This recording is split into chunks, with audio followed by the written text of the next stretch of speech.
Bem-vindos a mais uma resenha do Balbúrdia na Estante. E hoje eu vou conversar com vocês sobre um livro nada inédito aqui no YouTube. Se você procurar o título dele agora, você vai encontrar trocentos vídeos, mas é um livro que vale muito a pena ele ser falado sempre, porque realmente é um livro muito bom.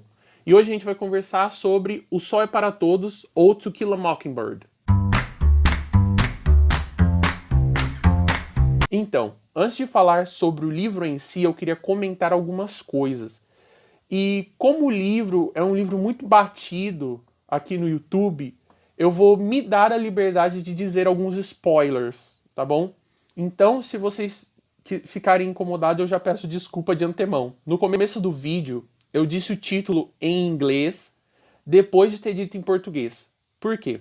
Na minha opinião, o título em português é muito ruim. O título em inglês, To Kill a Mockingbird, ele é uma frase que a autora repete algumas vezes ao longo do livro e que, conforme ela vai repetindo a frase, ela vai construindo um sentido que a última vez que ela usa no livro, ela amarra de uma maneira tão bonita o significado que eu sinceramente comecei a chorar, porque realmente ela é dita num momento muito tocante e com um significado muito tocante. To Kill a Mockingbird seria uma frase com o sentido de você não lesar alguém que não oferece ameaça nenhuma. Porque o Mockingbird praticamente é um pássaro que só canta. Ele não oferece perigo nenhum, ele não destrói lavoura, ele é um passarinho bonito e que canta, então ele é inofensivo.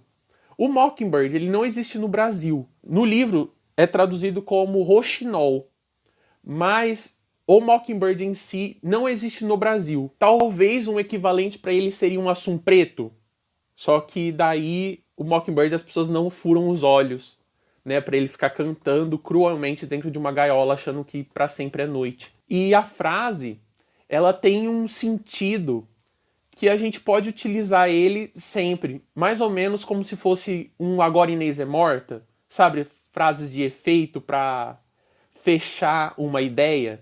Ah, agora Inês é morta. Ah, it's like to kill a mockingbird, sabe? Então a frase ela tem um sentido muito bonito em si, mas tem que ler o livro para entender todo o contexto e toda a construção dessa frase. Então, quando esse livro foi lançado, na década de 50, ele ganhou todos os prêmios possíveis e imagináveis dentro da literatura americana, inclusive ele ganhou um Pulitzer, que é considerado um dos prêmios mais importantes da literatura americana. E quando ele foi adaptado para filme, ele ganhou o Oscar de melhor roteiro adaptado. Eu tenho a impressão de que esse livro, que é considerado o filho único da Harper Lee, ele já nasceu um clássico. Embora o livro tenha seu reconhecimento muito forte, o filme contribuiu muito para a divulgação do livro. E o filme, ele é muito famoso porque ele tem cenas muito bonitas e muito tocantes, que reproduzem o que está aqui no livro. Antes de eu ler O Sol é para Todos, eu já conhecia algumas cenas do filme, e para mim era um livro de tribunal. Porque tem uma cena muito famosa que o Atticus Finch, que é o pai da narradora do livro, ele está defendendo um cara negro acusado injustamente de estupro. Logo, eu imaginei que esse livro se tratava sobre um livro de tribunal. Mas não, eu me surpreendi maravilhosamente. Não que livros de tribunais não tenham meu interesse, mas eu achei que seria só sobre tribunais. Então, como não é, eu achei ótimo. Esse livro, ele é considerado um coming of age. É um livro em que a história narra o crescimento de uma pessoa. Crescimento não. Amadurecimento é uma palavra bem melhor. Qual que é a diferença do coming of age para o romance de formação? Porque, embora sejam muito parecidos, não são a mesma coisa, pelo que eu pesquisei. O coming of age, ele é justamente o ponto exato de amadurecimento da personagem, passando da infância para a vida adulta. O romance de formação, ele não trata de um pedaço específico da vida da personagem. Ele vai tratar da vida toda da personagem, então de todos os amadurecimentos que ela sofreu ao longo da vida.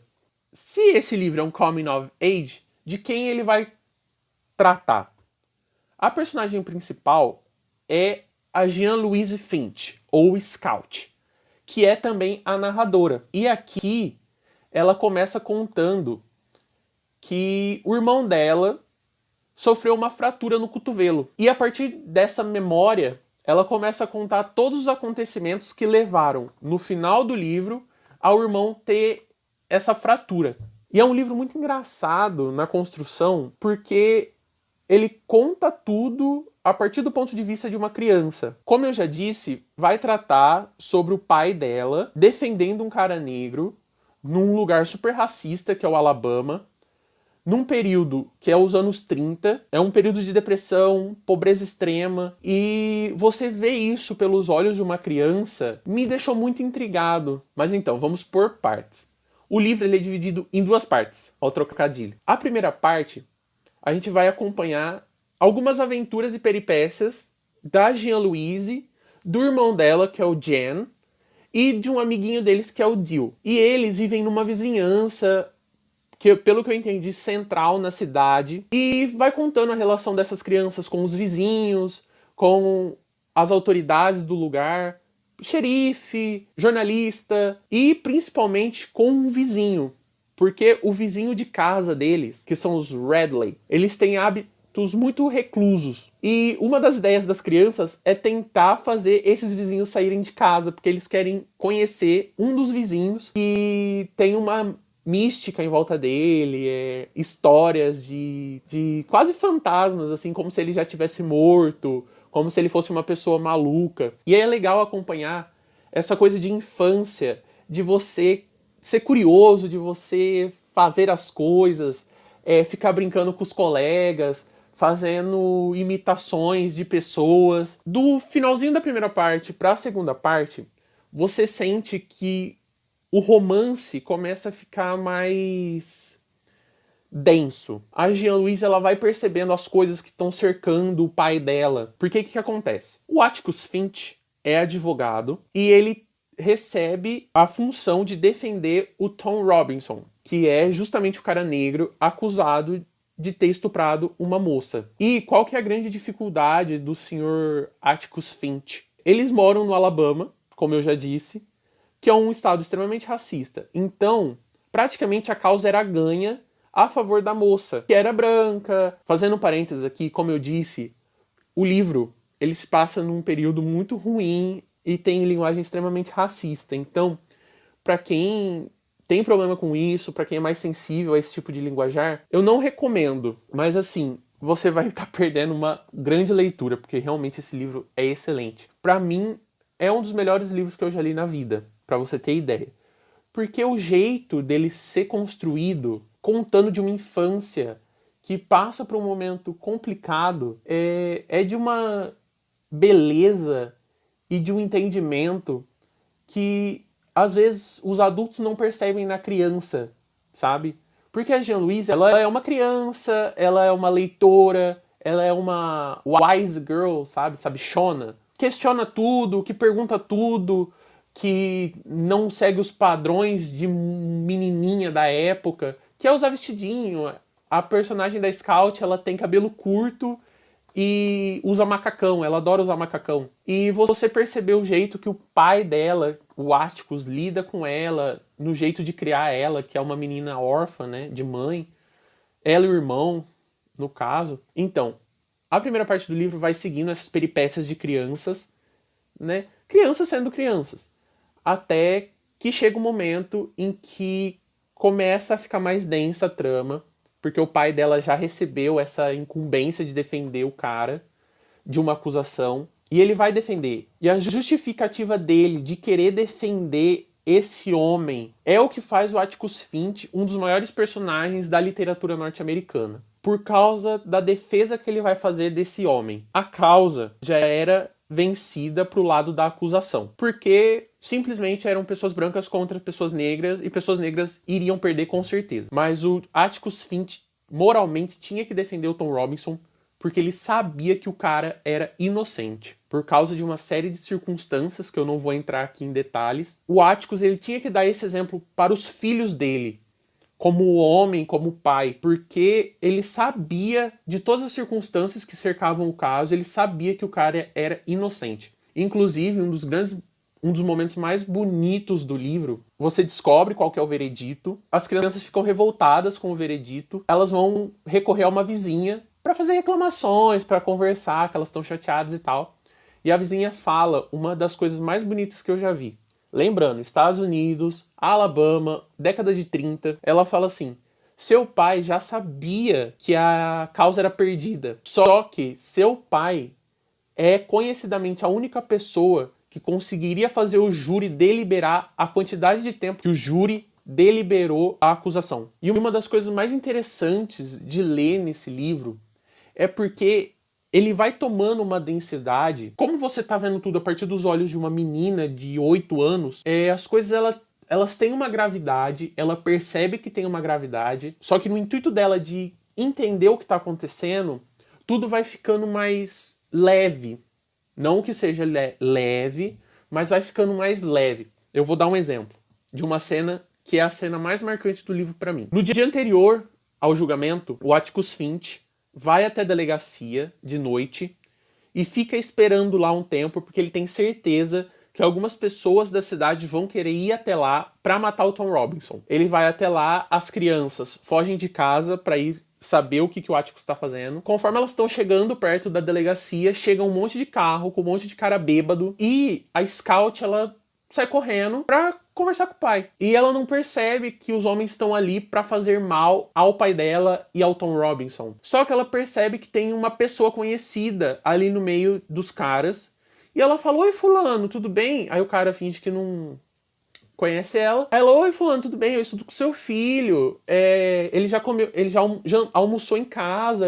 É uma pessoa que eu gosto muito, etc. E isso faz as pessoas começarem a se dissuadir de atacar o Atticus e o Tom. Porque todos eles conhecem a moral do Atticus. E eles sabem que o Atticus vai defender o cara de qualquer maneira. E a Scout, narrando isso, ela só percebe que eles iriam fazer mal pros dois no próximo capítulo. Você vai percebendo as coisas aos poucos, porque ela também vai percebendo aos poucos. E essa que é a graça de você ler um coming of age, porque você vai amadurecendo junto com a protagonista na forma de narrar. E assim, é um livro belíssimo, gostosíssimo de ler.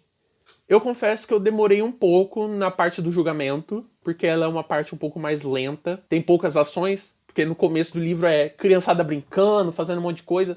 A segunda já é uma parte mais concisa, mais densa. Inclusive, é engraçado ver como a protagonista, por causa dos acontecimentos da segunda parte do livro, ela vai também ficando mais calma. Porque criança é mais agitada, quer fazer mais as coisas.